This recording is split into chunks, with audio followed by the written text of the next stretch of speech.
Hello दोस्तों, स्वागत है आप सबका आज के सेशन पे। हम देखने वाले हैं महिला एवं बाल संबंधी कानून के बारे में, जो आपके आने वाले एग्जाम के लिए काफ़ी इंपॉर्टेंट होने वाला है। अब वीडियो में देखेंगे बहुत ही इंपॉर्टेंट क्वेश्चन है ये, जो आपके एग्जाम के लिए काफ़ी हेल्पफुल होगा। ठीक है, तो मेरे साथ क्वेश्चंस को अटैम्प्ट करते जाइए, क्वेश्चन की प्रैक्टिस करते जाइए और लास्ट में मुझे कमेंट करके ये बताइए कि कितने क्वेश्चन आपके सही हो रहे हैं, कितने क्वेश्चन गलत हो रहे हैं। कि लास्ट में आपके लिए 2 क्वेश्चन है जिसका आंसर मुझे आप कमेंट बॉक्स में बताएंगे। ठीक है, चलिए तो स्टार्ट करते हैं। चलिए क्वेश्चन नंबर 1 देख लेते हैं। निःशुल्क और अनिवार्य शिक्षा अधिकार अधिनियम 2009 के प्रावधानों को प्रभावी क्रियान्वयन और निराकरण का दायित्व कौन से विभाग को दिया गया है? आपको बताना है। आपके ऑप्शंस दिए हुए हैं। आंसर हो जाएगा इसका ऑप्शन नंबर ए, छत्तीसगढ़ बाल अधिकार संरक्षण आयोग के द्वारा। ठीक है, चलिए आगे बढ़ते हैं। नेक्स्ट क्वेश्चन देख लेते हैं। चलिए क्वेश्चन नंबर 2 देख लेते हैं। देश का पहला हेल्थ एंड वेलनेस सेंटर राज्य के किस जिले में स्थापित है? आपको बताना है। ऑप्शन है आपके पास। आंसर हो जाएगा इसका ऑप्शन नंबर सी, धमतरी जिले में। ठीक है, क्वेश्चन नंबर 3 देख लेते हैं। बच्चों के सर्वांगीण विकास हेतु सरकार द्वारा निश्चित किए गए अधिकार को क्या कहते हैं? ठीक है, ऑप्शन है आपके पास। इसका सही आंसर हो जाएगा ऑप्शन नंबर ए, बाल अधिकार। देखिए, जितने भी अधिकार मिले हैं ना बच्चों को उनके विकास के लिए, वो बाल अधिकार के अंतर्गत आते हैं। ठीक है, चलिए आगे बढ़ते हैं। क्वेश्चन नंबर 4 देख लेते हैं। राज्य महिला आयोग के अध्यक्ष और सदस्यों की नियुक्ति कौन करता है? ठीक है, बताना है आपको।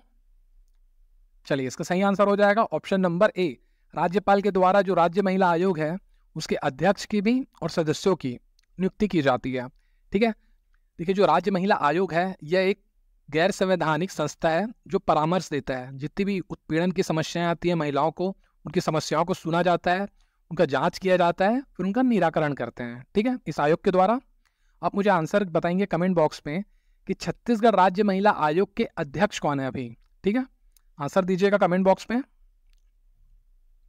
क्वेश्चन नंबर 5, बाल श्रम को रोकने के लिए राज्यों को निर्देश किस अनुच्छेद में दिए गए हैं? आपको बताना है।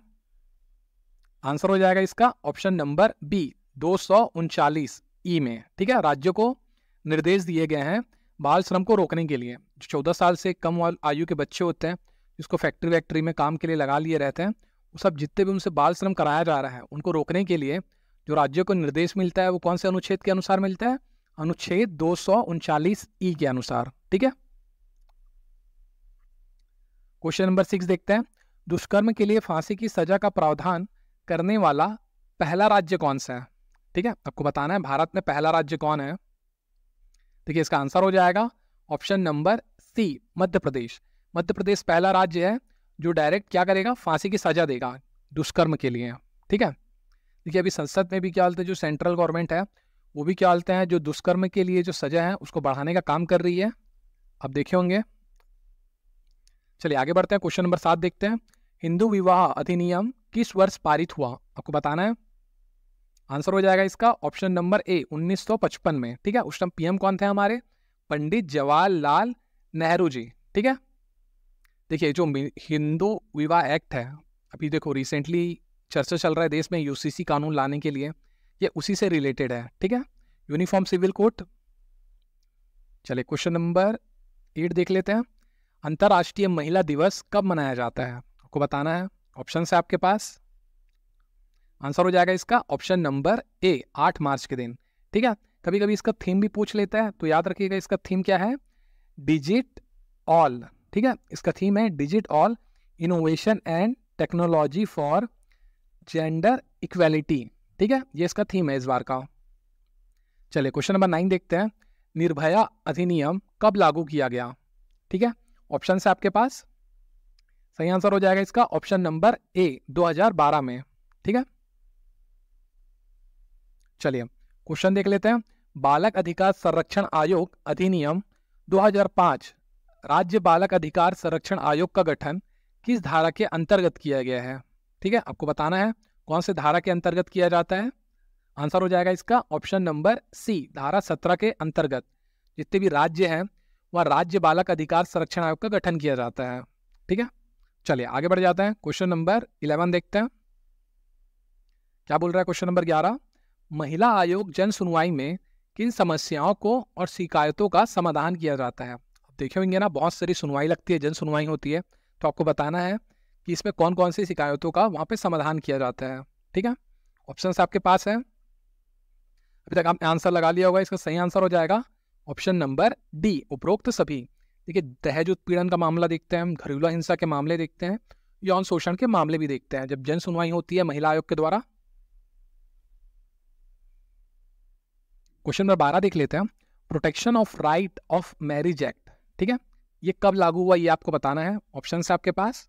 देखिए, बहुत इंपॉर्टेंट क्वेश्चन है ये, जो आपके एग्जाम में पूछ सकते हैं, इसलिए वीडियो को ध्यान से देखिएगा और हो सके तो शॉर्ट नोट्स बनाते चलिएगा, जो आपको बाद में रिवाइज करने का काम आ जाए। ठीक है, चलिए आंसर हो जाएगा इसका ऑप्शन नंबर ए, 2019 में। ठीक है, protection of right of marriage act. ठीक है, चलिए क्वेश्चन नंबर 13 देखते हैं, संविधान के तहत किस आयु से कम के बालकों को किसी फैक्ट्री अथवा खदान में नियोजन को निषेध किया गया है। ठीक है, आपको बताना है कि कौन से ऐसे बच्चे हैं जिनको फैक्ट्री या खदान पे नहीं लगाया जाता है। ठीक है, काम पे।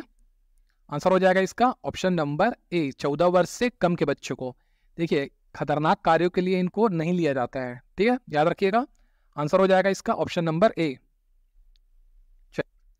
चलिए क्वेश्चन नंबर 14 देख लेते हैं, मूल अधिकार के अंतर्गत कौन सा अनुच्छेद बच्चों के शोषण से संबंधित है।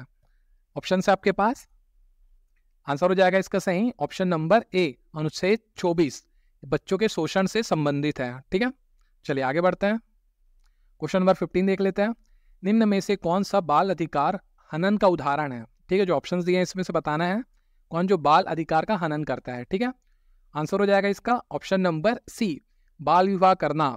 किसी का बाल विवाह करता है तो उसके बाल अधिकार का हनन होता है। ठीक है, चले नेक्स्ट क्वेश्चन देख लेते हैं, क्वेश्चन नंबर 16, बालक अधिकार संरक्षण आयोग अधिनियम 2005 के तहत आयोग के अध्यक्ष की नियुक्ति कौन करता है। ठीक है, आंसर हो जाएगा इसका ऑप्शन नंबर बी, केंद्र सरकार।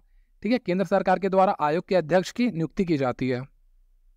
चलिए आगे बढ़ जाते हैं, क्वेश्चन नंबर 17 देखते हैं, बालक अधिकार संरक्षण आयोग अधिनियम 2005 राज्य सरकार किसके परामर्श से बालक न्यायालय का गठन करती है। ठीक है, ये क्वेश्चन पूछ सकता है आपसे कि जो राज्य सरकार है किसके परामर्श से बालक न्यायालय का गठन करती है। ठीक है, ऑप्शंस दिए हुए आपका, सही आंसर हो जाएगा इसका ऑप्शन नंबर डी, उच्च न्यायालय के मुख्य न्यायमूर्ति के परामर्श के द्वारा। ठीक है, वो बाल न्यायालय का गठन करती है सरकारें राज्य की।